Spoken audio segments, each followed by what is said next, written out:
दोस्तों नमस्कार। Electrical and more channel में मैं संदीप चौहान आपका फिर से स्वागत करता हूं। दोस्तों आज के वीडियो के अंदर हम ईएलसीबी टेस्टर के बारे में बात करने वाले हैं। इस वीडियो के अंदर मैं आपको बताऊंगा कि ईएलसीबी टेस्टर से ईएलसीबी या फिर आरसीसीबी या फिर आरसीबीओ को किस तरीके से चेक किया जाता है। उसके साथ ही हम जानेंगे कि ईएलसीबी या फिर आरसीसीबी या फिर आरसीबीओ को चेक करना क्यों ज़रूरी होता है। यहाँ पर आप देख सकते हैं हमारे पास एक ईएलसीबी है जिसके अंदर हमने इनकमिंग पे कनेक्शन किए हैं। आप देख सकते हैं यहाँ पर हमने फेज दिया है, न्यूट्रल वाली जगह पर हमने न्यूट्रल सप्लाई दी है। उसके साथ ही हमने अर्थ भी कनेक्ट किया है। यदि आप ईएलसीबी को ईएलसीबी टेस्टर से चेक करना चाहते हैं तो आपके घर के अंदर अर्थिंग प्रॉपर तरीके से होनी चाहिए। यहाँ पर आप देख सकते हैं अर्थिंग का वायर इस तरीके से हमारे घर के अंदर जो एलडीबी या फिर एमएलडीबी लगी होती है उसके अंदर जुड़ा हुआ रहता है। इस ईएलसीबी को चेक करने के लिए हमने यहाँ पर आरसीडी टेस्टर लिया है। आरसीडी का फुल फॉर्म होता है रेसिडुअल करंट डिटेक्टर। यानी घर के अंदर कोई भी डिवाइस है उसके द्वारा इलेक्ट्रिकल करंट यदि अर्थिंग के अंदर फ्लो होने लगता है तो उस कंडीशन में ईएलसीबी कितनी देर में ट्रिप हो जाएगी, कितनी देर में हमारी सप्लाई को बंद कर देगी, उसको चेक करने के लिए आरसीडी टेस्टर का यूज होता है। ये आरसीडी टेस्टर मार्केट में अलग अलग नाम से अलग अलग मॉडल के मिलते हैं, लेकिन ईएलसीबी को चेक करने का जो फंक्शन है, जो तरीका है, वो सारे मीटर में सेम रहता है। हमने आरसीडी टेस्टर को ओपन कर लिया है। यहाँ पर आप देख सकते हैं इसमें पूरा तरीका दिया हुआ है कि किस तरीके से हमें ईएलसीबी या फिर आरसीसीबी या फिर आरसीबीओ को इस टेस्टर के द्वारा चेक करना है। इस ईएलसीबी टेस्टर के अंदर यहाँ पर दो बटन दिए हुए हैं। नीचे वाला बटन आरसीडी टेस्ट के लिए करंट की सेटिंग कितनी रखनी है उसके लिए दिया होता है। ऊपर वाले बटन का सिलेक्शन ईएलसीबी पर दी गई रेटिंग के अनुसार होता है। यदि ईएलसीबी पर 10 मिली एम्पियर लिखा है तो ऊपर वाले बटन को हम 10 मिली एम्पियर पर कर देंगे। जैसा कि यहाँ पर आप देख सकते हैं जो हमारे पास ईएलसीबी है उस पर 30 मिली एम्पियर लिखा है। तो यहाँ पर जो आरसीडी टेस्टर है उसकी नोब को हमें 30 मिली एम्पियर पर रखना होगा और अलग अलग करंट के अंदर ईएलसीबी कितने मिलीसेकंड पर ट्रिप होती है वो हमें नोट करना होगा। जैसे जैसे करंट की वैल्यू को हम बढ़ाएंगे तो कम समय पे हमारी ईएलसीबी ट्रिप करनी चाहिए, तो इसी चीज़ को हमें नोट करना होगा। इस मीटर के द्वारा हम वोल्टेज को भी चेक कर सकते हैं, उसके साथ कितनी फ्रिक्वेंसी है उसे भी इस मीटर के द्वारा चेक किया जा सकता है। इस मीटर के अंदर वोल्टेज की एक रेंज होती है। यह मीटर 50 वोल्ट से यदि ज़्यादा वोल्ट आएगा तभी ये काम करेगा और 280 वोल्ट से नीचे वोल्टेज होगा तभी ये काम करेगा। यानी 50 से यह 280 वोल्ट के बीच में काम करता है, उससे ज़्यादा या कम में यह काम नहीं करेगा। इस मीटर के अंदर डाटा रिकॉर्ड का ऑप्शन भी है। उस डाटा को हम यहाँ से कंप्यूटर के अंदर ले सकते हैं। उसके साथ ही यहाँ पर हमें ग्रीन कलर की और रेड कलर की लीड लगानी होगी जो कि इस मीटर के साथ आती है। तो यहाँ पर आप देख सकते हैं हमने लीड को लगा लिया है। यहाँ पर हमने ईएलसीबी और आरसीडी टेस्टर को ले लिया है। अब हम इससे ईएलसीबी को चेक करने वाले हैं। ईएलसीबी को चेक करते वक्त आपको एक चीज़ का बहुत ध्यान रखना होगा। ईएलसीबी के साथ अर्थिंग का कनेक्शन होना चाहिए। यदि अर्थिंग का कनेक्शन नहीं है तो आपकी ईएलसीबी प्रॉपर तरीके से काम नहीं करेगी। यदि आपके घर की ईएलसीबी ट्रिप नहीं होती है तो आपको अपने घर की ईएलसीबी के साथ साथ अर्थिंग को भी चेक करा लेना चाहिए। यहाँ पर हमने आरसीडी टेस्टर को ऑन कर लिया है। नीचे वाला जो बटन है उसको हमने आधा एम्पियर पे सेट कर लिया है और जो ऊपर वाला बटन है उसे हमने 10 मिली एम्पियर पर सेट किया है।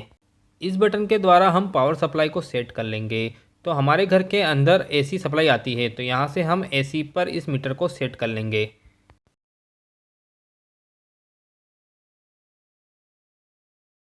अब इस आरसीडी टेस्टर की जो रेड वाली लीड है उसे हम इस ईएलसीबी के फेज वाले पॉइंट पर लगाएंगे।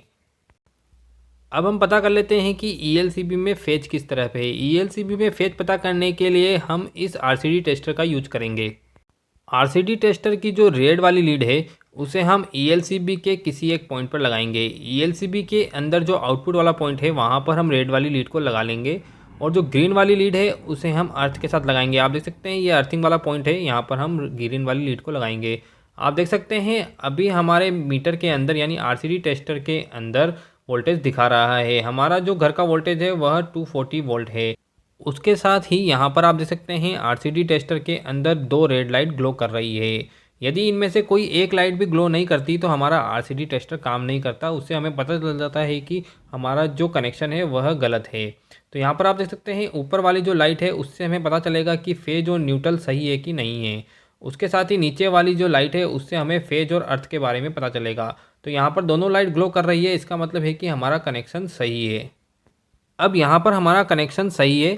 अब हम टेस्ट वाला बटन दबाकर ELCB की टेस्टिंग करेंगे।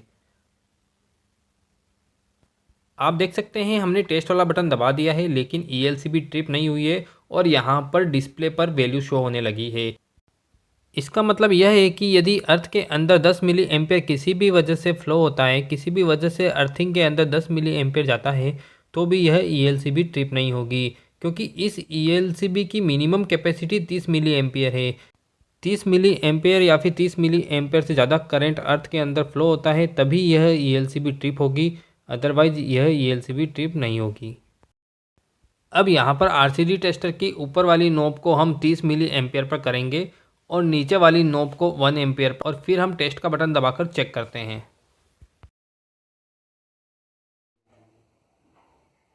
हमने टेस्ट का बटन दबा दिया है। आप देख सकते हैं ELCB ट्रिप हो गई है और हमारा जो टेस्टर है उसके अंदर 17.6 मिलीसेकंड दिखा रहा है।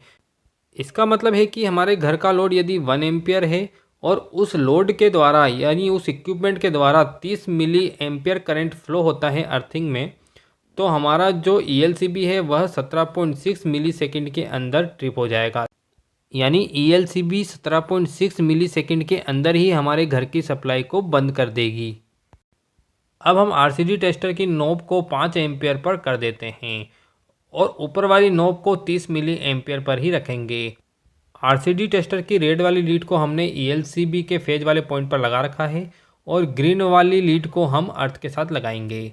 यहाँ पर आप देख सकते हैं RCD टेस्टर के अंदर हमने टेस्ट वाला बटन प्रेस कर दिया है और हमारी ELCB भी बंद हो गई है। ELCB इस बार 14.9 मिलीसेकंड के अंदर बंद हुई है। जैसा कि मैंने पहले बताया था आपको कि जैसे जैसे हम करंट को बढ़ाएंगे तो उतने ही कम समय के अंदर हमारी ELCB ट्रिप हो जाएगी। पहली बार जो ELCB ट्रिप हुई थी उसमें 17.6 मिलीसेकंड का समय लगा था। इस बार 14.9 मिलीसेकंड के अंदर ही हमारी ELCB ट्रिप हो गई है। तो इसका मतलब है कि हमने करंट की मात्रा को बढ़ाया तो हमारी ELCB जल्दी समय में ट्रिप हो गई है।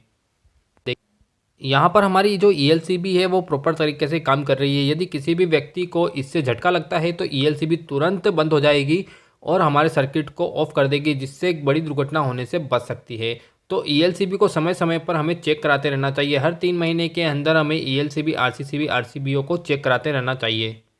तो दोस्तों, यदि आपके घर के अंदर ELCB या फिर RCCB या फिर RCBO नहीं है तो इन तीनों में से कोई एक चीज़ ज़रूर लगवा लीजिए और उसको समय समय पर जांच करते रहिए।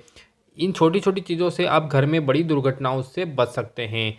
तो फ्रेंड्स, ये वीडियो आपको कैसा लगा कमेंट सेक्शन में ज़रूर बताएं और यदि आप इसी तरह की वीडियो चाहते हैं तो मेरे चैनल को सब्सक्राइब जरूर कर लीजिए। इस वीडियो को शेयर करना ना भूलें ताकि सभी को इसका फ़ायदा हो सके। थैंक यू दोस्तों, thank you so much for watching my video. Thank you so much. जय हिंद, जय भारत।